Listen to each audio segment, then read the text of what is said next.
Dracula by Bram Stoker. Chapter 4. Jonathan Harker's Journal continued. I awoke in my own bed. If it be that I had not dreamt, the Count must have carried me here. I tried to satisfy myself on the subject, but could not arrive at any unquestionable result.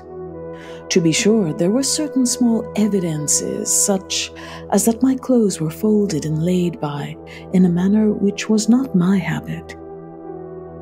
My watch was still unwound, and I am rigorously accustomed to wind it the last thing before going to bed.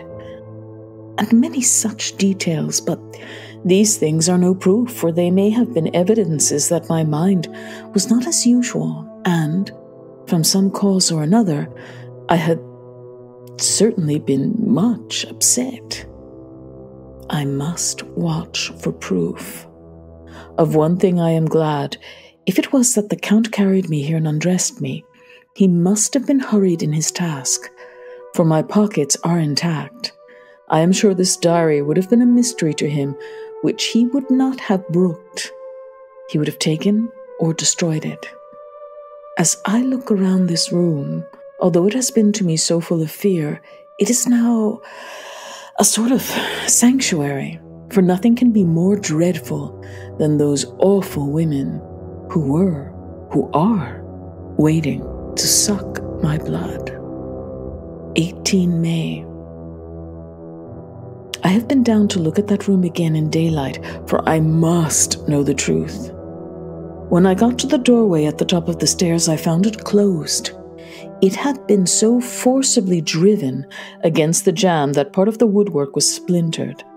I could see that the bolt of the lock had not been shot, but the door is fastened from the inside. I fear it was no dream, and must act on this surmise. 19 May. I am surely in the toils. Last night the Count asked me in the suavest tones to write 3 letters. One saying that my work here was nearly done, and that I should start for home within a few days. Another that I was starting on the next morning from the time of the letter, and the third that I had left the castle and arrived at Bistritz. I would fain have rebelled, but felt that in the present state of things it would be madness to quarrel openly with the Count, whilst I am so absolutely in his power, and to refuse would be to excite his suspicion, and to arouse his anger. He knows that I know too much, and that I must not live, lest I be dangerous to him. My only chance is to prolong my opportunities. Something may occur which will give me a chance to escape.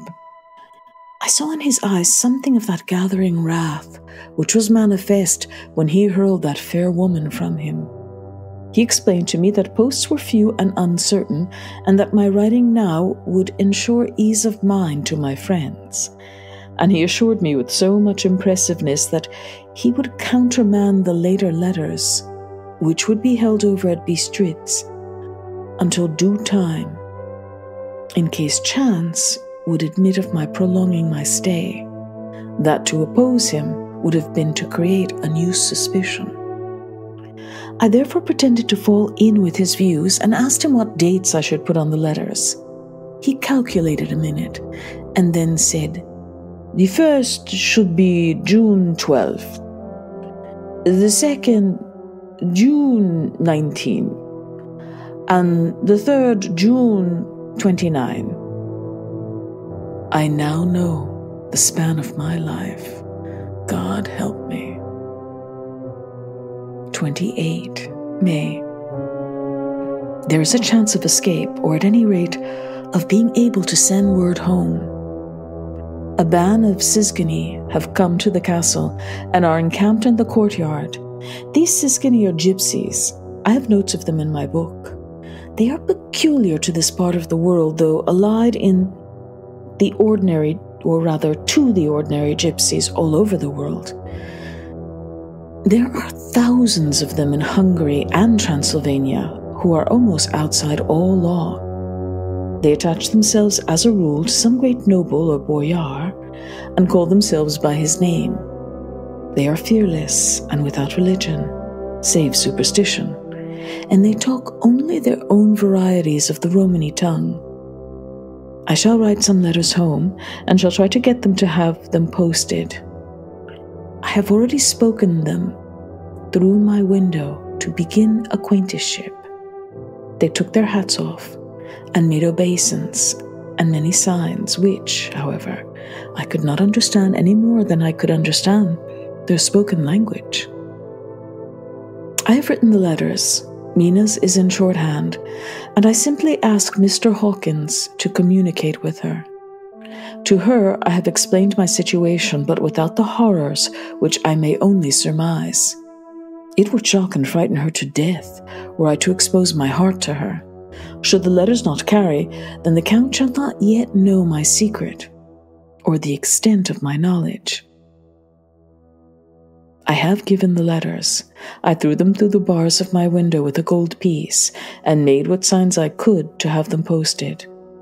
The man who took them pressed them to his heart and bowed, and then put them in his cap. I could do no more. I stole back to the study and began to read. As the Count did not come in, I have written here. The Count has come. He sat down beside me and said in his smoothest voice, as he opened two letters, "The Zigani has given me these, of which, though I know not whence they come, I shall of course take care. See?" He must have looked at it. "One is from you, and to my friend Peter Hawkins. The other." Here he caught sight of the strange symbols as he opened the envelope, and the dark look came into his face, and his eyes blazed wickedly. "The other is a vile thing, an outrage upon friendship and hospitality. It is not signed well, so it cannot matter to us." And he calmly held letter and envelope in the flame of the lamp till they were consumed. Then he went on, "The letter to Hawkins, that I shall of course send on, since it is yours. Your letters are sacred to me. Your pardon, my friend, that unknowingly I did break the seal. Will you not cover it up again?" He held out the letter to me, and with a courteous bow, handed me a clean envelope. I could only redirect it and hand it to him in silence. When he went out of the room, I could hear the key turn softly. A minute later, I went over and tried it, and the door was locked.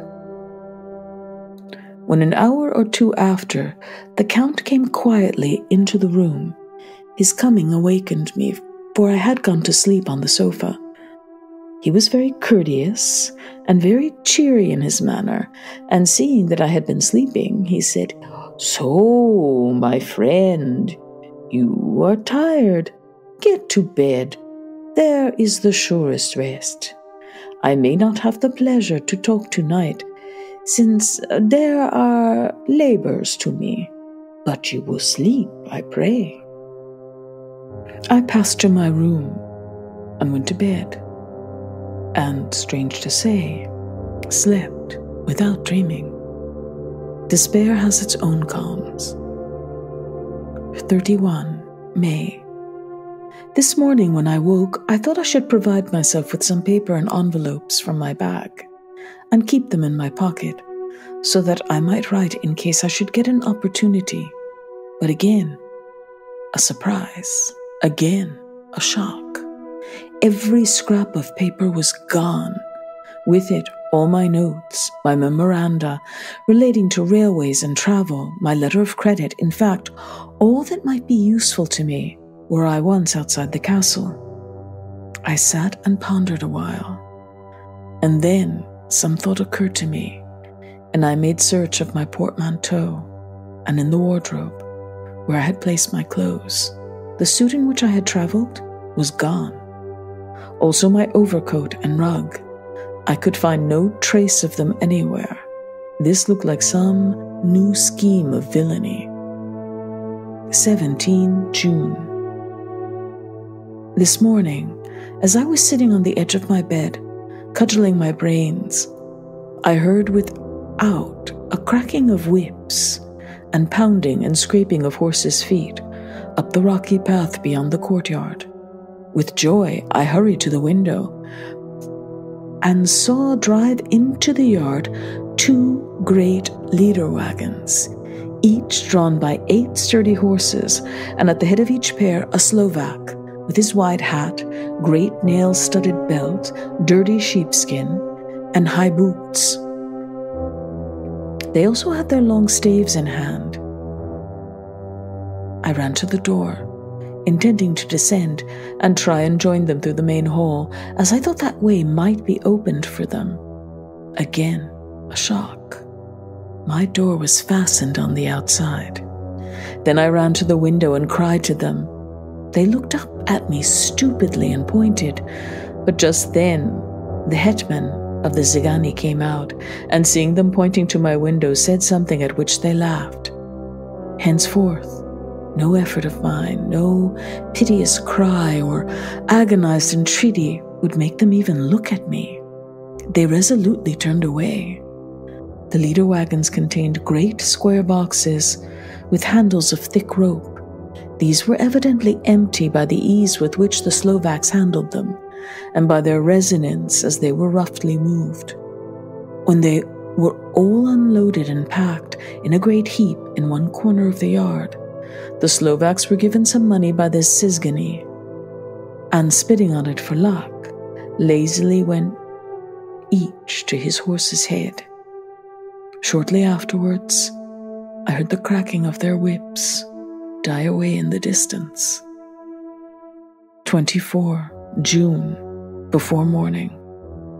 Last night the Count left me early and locked himself into his own room. As soon as I dared, I ran up the winding stair and looked out of the window which opened south. I thought I should watch for the Count, for there is something going on. The Sizgani are quartered somewhere in the castle and are doing work of some kind. I know it, for now and then I hear a faraway muffled sound as of mattock and spade, and whatever it is, it must be the end of some ruthless villainy.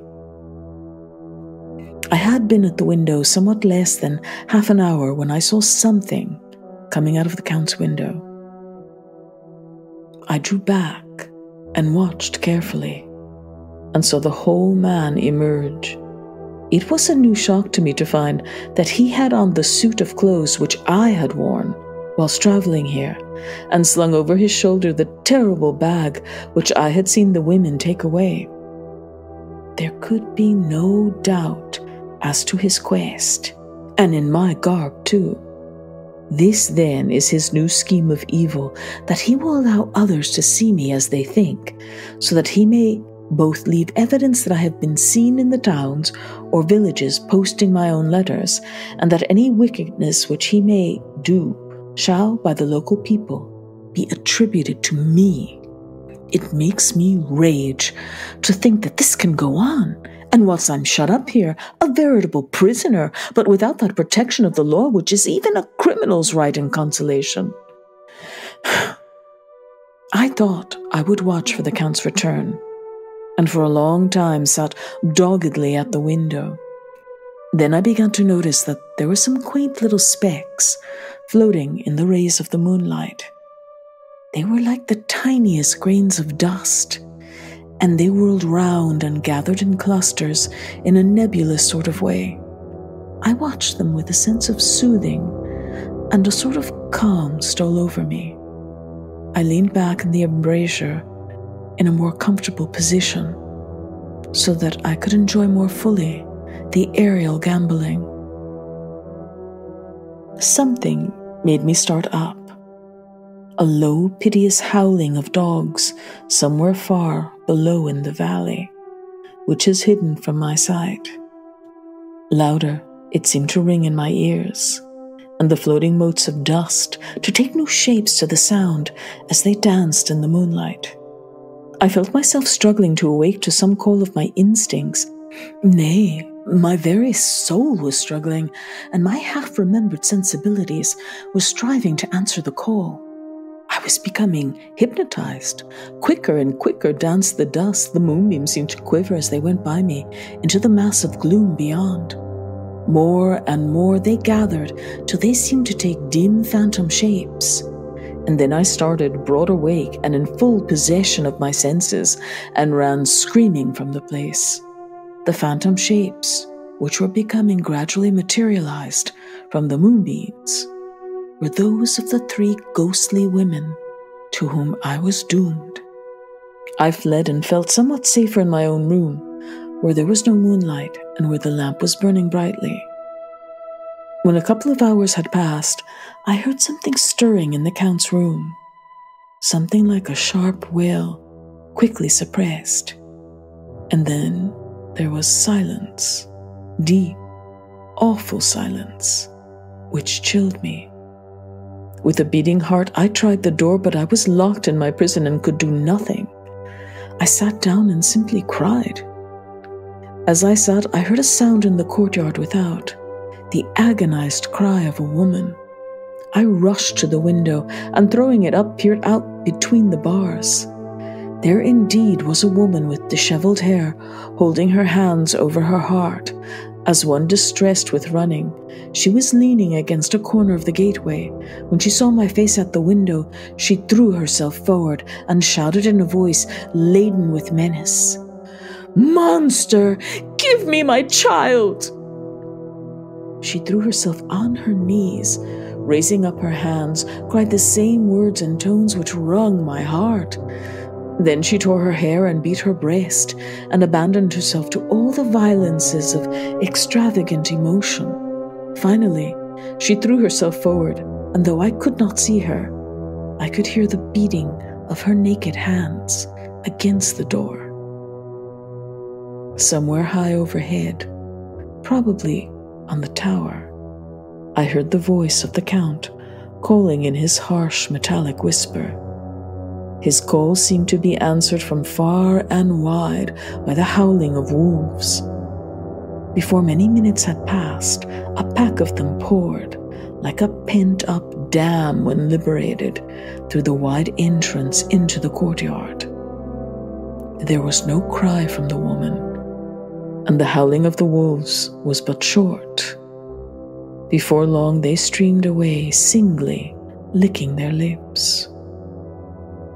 I could not pity her, for I knew now what had become of her child, and she was better dead. What shall I do? What can I do? How can I escape from this dreadful thing of night and gloom and fear? 25 June morning.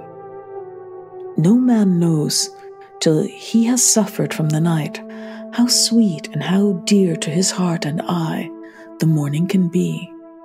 When the sun grew so high this morning that it struck the top of the great gateway opposite my window, the high spot which it touched seemed to me as if the dove from the ark had lighted there.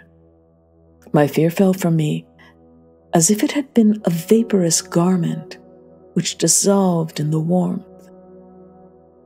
I must take action of some sort, whilst the courage of the day is upon me. Last night, one of my post-dated letters went to the post, the first of that fatal series which is to blot out the very traces of my existence from the earth. Let me not think of it. Action. It has always been at night time that I have been molested or threatened or in some way in danger or in fear. I have not yet seen the Count in the daylight. Can it be that he sleeps when others wake, that he may be awake whilst they sleep? If I could only get into his room. But there is no possible way. The door is always locked. No way for me. Yes, there is a way, if one dares to take it. Where his body has gone, why may not another body go? I have seen him myself crawl from his window. Why should I not imitate him and go in by his window? The chances are desperate, but my need is more desperate still. I shall risk it. At worst, it can only be death. And a man's death is not a calf's, and the dreaded hereafter may still be open to me. God help me in my task. Goodbye, Mina. If I fail, goodbye, my faithful friend and second father. Goodbye all, and last of all, Mina. Same day, later. I have made the effort, and God helping me, have come safely back to this room. I must put down every detail in order. I went, whilst my courage was fresh, straight to the window on the south side, and at once got outside on the narrow ledge of stone which runs around the building on this side. The stones are big and roughly cut, and the mortar has, by process of time, been washed away between them. I took off my boots and ventured out on the desperate way. I looked down once, so as to make sure that a sudden glimpse of the awful depth would not overcome me. But after that, kept my eyes away from it. I knew pretty well the direction and distance of the Count's window, and made for it as well as I could, having regard to the opportunities available. I did not feel dizzy. I suppose I was too excited, and the time seemed ridiculously short, till I found myself standing on the windowsill and trying to raise up the sash. I was filled with agitation, however, when I bent down and slid feet foremost in through the window. Then I looked around for the Count, but with surprise and gladness made a discovery. The room was empty. It was barely furnished with odd things which seemed to have never been used. The furniture was something the same style as that in the south rooms, and was covered with dust. I looked for the key, but it was not in the lock. I could not find it anywhere.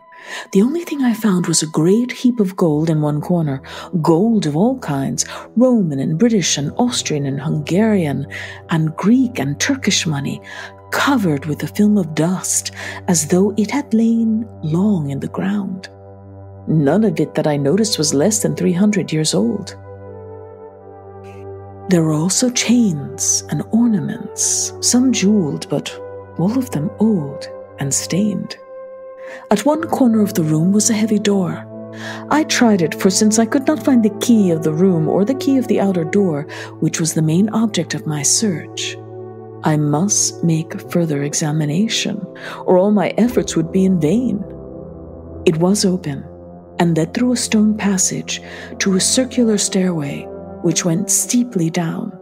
I descended, minding carefully where I went, for the stairs were dark, being only lit by loopholes in the heavy masonry. At the bottom there was a dark, tunnel-like passage, through which came a deathly, sickly odor. The odor of old earth, newly turned. As I went through the passage, the smell grew closer and heavier. At last I pulled open a heavy door which stood ajar, and found myself in an old ruined chapel, which had evidently been used as a graveyard. The roof was broken, and in two places were steps leading to vaults, but the ground had recently been dug over, and the earth placed in great wooden boxes, manifestly those which had been brought by the Slovaks.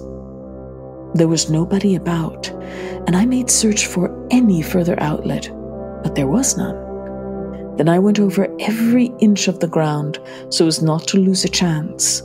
I went down even into the vaults, where the dim light struggled, although to do so was a dread to my very soul. Into two of these I went, but saw nothing, except fragments of old coffins and piles of dust.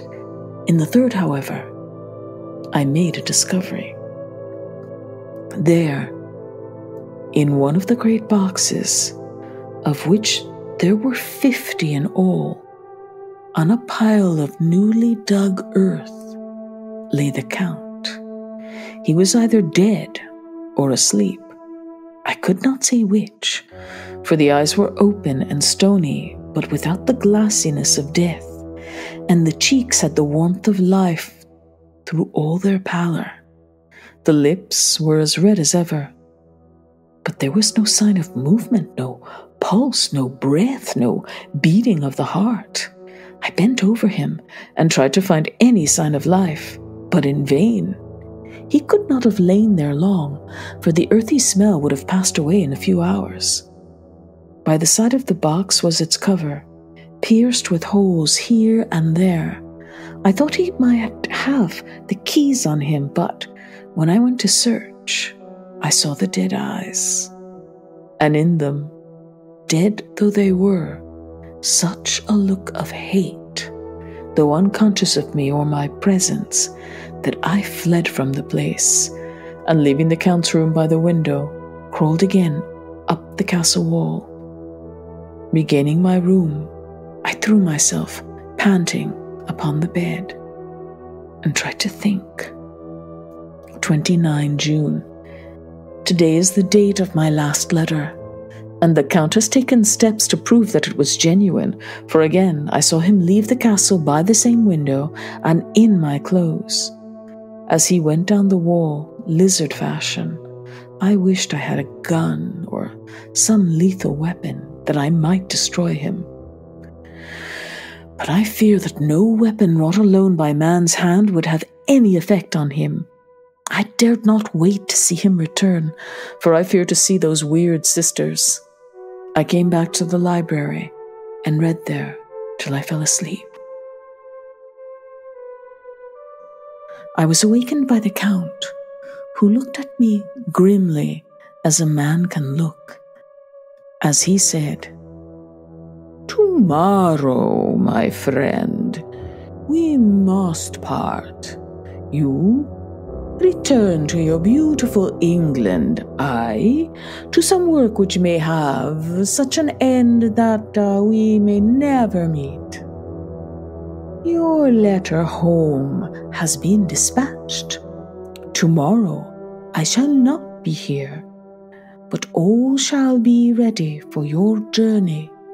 In the morning come the Sagani, who have some labors of their own here, and also come some Slovaks. When they have gone, my carriage shall come for you, and shall bear you to the Borgo Pass, to meet the diligence from Bukovina to Bistritz. But I am in hopes that I shall see more of you at Castle Dracula." I suspected him and determined to test his sincerity. Sincerity. It seems like a profanation of the word to write it in connection with such a monster. So asked him point blank,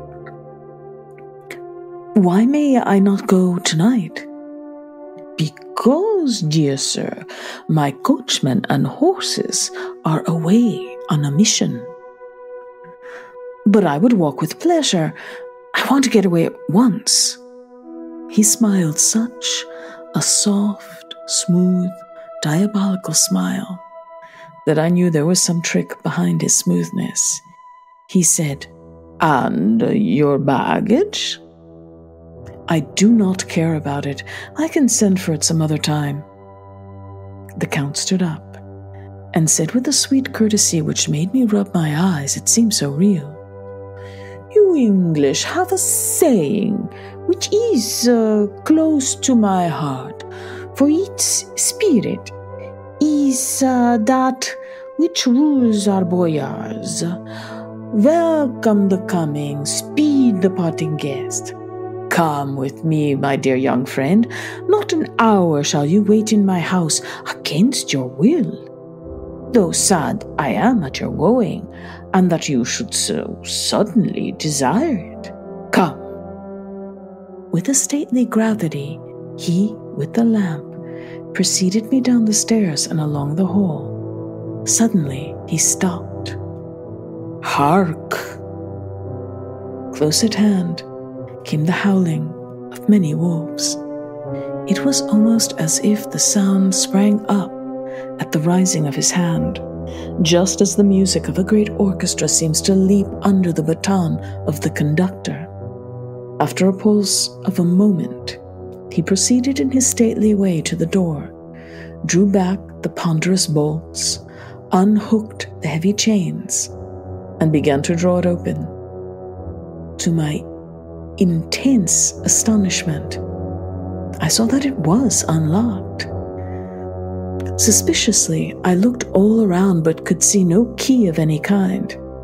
As the door began to open, the howling of the wolves without grew louder and angrier. Their red jaws with champing teeth and their blunt-clawed feet as they leaped came in through the opening door. I knew then that to struggle at the moment against the Count was useless. With such allies as these at his command, I could do nothing. But still, the door continued slowly to open, and only the Count's body stood in the gap. Suddenly it struck me that this might be the moment and means of my doom. I was to be given to the wolves, and at my own instigation. There was a diabolical wickedness in the idea great enough for the Count, and as a last chance I cried out, "Shut the door! I shall wait till morning," and covered my face with my hands to hide my tears of bitter disappointment. With one sweep of his powerful arm, the Count threw the door shut, and the great bolts clanged and echoed through the hall as they shot back into their places. In silence, we returned to the library, and after a minute or two, I went to my own room. The last I saw of Count Dracula was his kissing his hand to me with a red light of triumph in his eyes, and with a smile that Judas in hell might be proud of. When I was in my room and about to lie down, I thought I heard a whispering at my door. I went to it softly and listened. Unless my ears deceived me, I heard the voice of the Count. Back to your own place. Your time is not yet. Wait, have patience. Tonight is mine, tomorrow night is yours." There was a low, sweet ripple of laughter, and in a rage I threw open the door and saw without the 3 terrible women licking their lips. As I appeared, they all joined in a horrible laugh and ran away. I came back to my room and threw myself on my knees. Is it then so near the end? Tomorrow, Lord, help me, and those to whom I am dear. 30 June. Morning. These may be the last words I ever write in this diary. I slept till just before dawn, and when I woke, threw myself on my knees, for I determined that if death came, he should find me ready. At last I felt that subtle change in the air. I knew that the morning had come. Then came the welcome cockcrow, and I felt that I was safe. With a glad heart, I opened my door and ran down the hall. I had seen that the door was unlocked, and now escape was before me. With hands that trembled with eagerness, I unhooked the chains and drew back the massive bolts, but the door would not move. Despair seized me. I pulled and pulled at the door and shook it, till massive as it was, it rattled in its casement. I could see the bolt shut. It had been locked after I left the Count. Then a wild desire took me to obtain that key at any risk, and I determined then and there to scale the wall again and gain the Count's room. He might kill me, but death now seemed the happier choice of evils. Without a pause, I rushed up to the east window and scrambled down the wall, as before, into the Count's room. It was empty, but that was as I expected. I could not see a key anywhere, but the heap of gold remained. I went through the door in the corner and down the winding stairs and along the dark passage to the old chapel. I knew now well enough where to find the monster I sought. The great box was in the same place, close against the wall, but the lid was laid on it, not fastened down, but with the nails ready in their places to be hammered home.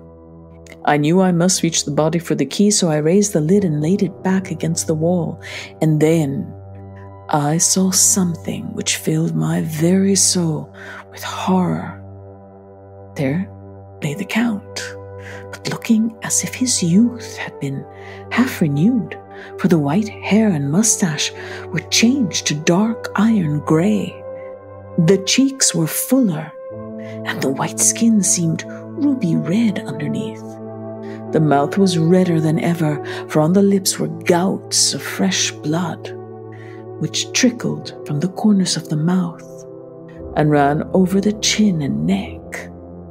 Even the deep burning eyes seemed set amongst swollen flesh, for the lids and pouches underneath were bloated. It seemed as if the whole awful creature were simply gorged with blood. He lay there like a filthy leech, exhausted with his repletion. I shuddered as I bent over to touch him, and every sense in me revolted at the contact. But I had to search, or I was lost. The coming night might see my own body a banquet, in a similar way to those horrid three. I felt all over the body, but no sign could I find of the key. Then I stopped and looked at the Count. There was a mocking smile on the bloated face, which seemed to drive me mad. This was the being I was helping to transfer to London, where perhaps for centuries to come he might amongst its teeming millions satiate his lust for blood and create a new and ever-widening circle of semi-demons to batten on the helpless. The very thought drove me mad. A terrible desire came upon me to rid the world of such a monster. There was no lethal weapon at hand, but I seized the shovel, which the workman had been using to fill the cases, and lifting it high, struck with the edge downward at the hateful face. But as I did so, the head turned, and the eyes fell full upon me, with all their blaze of basilisk horror. The sight seemed to paralyze me, and the shovel turned in my hand and glanced from the face, merely making a deep gash above the forehead. The shovel fell from my hand across the box, and as I pulled it away, the flange of the blade caught the edge of the lid, which fell over again, and hid the horrid thing from my sight. The last glimpse I had was of the bloated face, blood-stained and fixed with a grin of malice, which would have held its own in the nethermost hell. I thought and thought what should be my next move, but my brain seemed on fire, and I waited with a despairing feeling growing over me. As I waited, I heard in the distance a gypsy song sung by merry voices coming closer, and through their song the rolling of heavy wheels and the cracking of whips. The Zigani and the Slovaks of whom the Count had spoken were coming. With a last look around, and at the box which contained the vile body, I ran from the place and gained the Count's room, determined to rush out at the moment the door should be opened.